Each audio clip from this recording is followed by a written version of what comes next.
इस वक्त हमें स्टूडियो में ज्वाइन कर चुके हैं सलमान नकवी, मौसी तजज़ाकार हैं। बहुत शुक्रिया सलमान साहब, आपने अपना कीमती वक्त दिया। सलमान साहब ये बताएं कि वज़ीर-ए-आज़म इस वक्त चीन में मौजूद हैं, बड़ा अहम दौरा है, सबकी निगाहें इस दौरे पर मरकूज़ हैं, लेकिन इस दौरे को भी पॉजिटिव नहीं लिया स्टॉक मार्केट में। क्या कहते हैं आप इस हवाले से? बिस्मिल्लाहिर्रहमानिर्रहीम।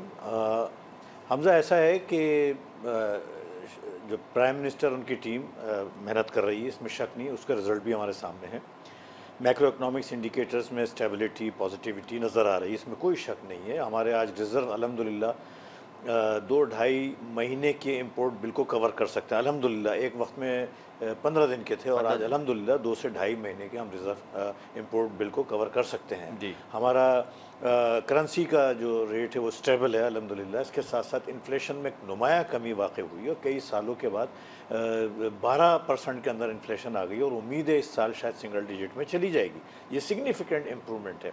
इसके अलावा करंट अकाउंट सरप्लस है, हमारी एक्सपोर्ट्स में इजाफा हो रहा है। ख़ासतौर पर IT एक्सपोर्ट इस साल तकरीबन $2.6 बिलियन की 10 महीने में रिकॉर्ड हो चुकी है और रेमिटेंसेस में इजाफा हो रहा है। बेतहाशा हमारे जो इंडिकेटर्स हैं पॉजिटिविटी की तरफ माइल हैं। ये सारी मेहनत यकीनन हमें जो अच्छी चीज़ उसको मानना चाहिए। अब हुआ यही, चाइना का विज़िट बहुत शानदार है, बड़ा लॉन्ग अवेटेड विज़िट था, इससे बड़ी उम्मीदें वाबस्ता हैं। इसी विज़िट की वजह से बजट को 12 जून तक डिले करा गया, जो अभी 7 जून को आने वाला था, फिर 10 को, फिर अब 12 को चला गया, क्योंकि हमें उम्मीद है कि चाइना जो गए हैं तो कुछ डेवलपमेंट्स होने की उम्मीद है। इसमें कुछ लोन है जो अच्छे रोल ओवर हो सकते हैं, अच्छे टाइम पीरियड के लिए बड़ी सिग्निफिकेंट इंप्रूव होगी। इसके साथ साथ CPEC पर काम शुरू होने के लिए बहुत सारे मुज़ाकरात हैं और नई इन्वेस्टमेंट के लिए बहुत सारी बातें और हो रही हैं।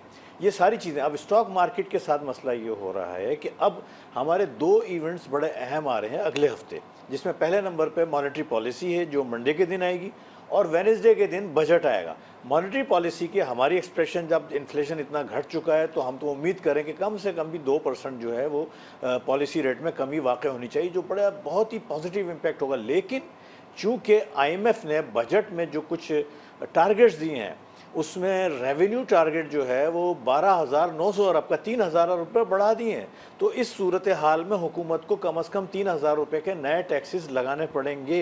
अच्छा, यहाँ मैं एक बात जी ऐड ऑन करना चाह रहा हूँ।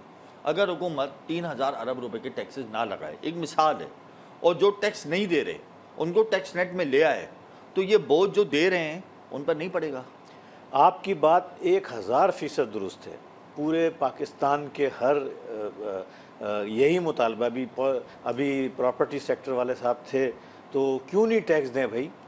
1 लाख रुपए वाला तनख्वाह वाला जब 15,000 महीने का टैक्स दे रहा है और महंगे बिजली के बिल भर रहा है, सारी महंगाई फेस कर रहा है, उसकी तो कोई एक्स्ट्रा आमदनी भी नहीं है, वो टैक्स दे रहा है, तो भाई आप अरबों रुपए का कारोबार करने वाले क्यों नहीं टैक्स दे? टैक्स से क्यों नहीं? देखें, टैक्स लगने का मकसद रेवेन्यू जनरेशन के अलावा ब्लैक मनी को कंट्रोल करना भी होता है। जितना पैसा प्रॉपर्टी सेक्टर में, ब्लैक मनी में किसी सेक्टर में भी नहीं होगा, जो पार्क हुआ हुआ है वो निकल के इंडस्ट्री में आएगा, पाकिस्तान में आएगा, पाकिस्तान की तरक्की में शामिल होगा।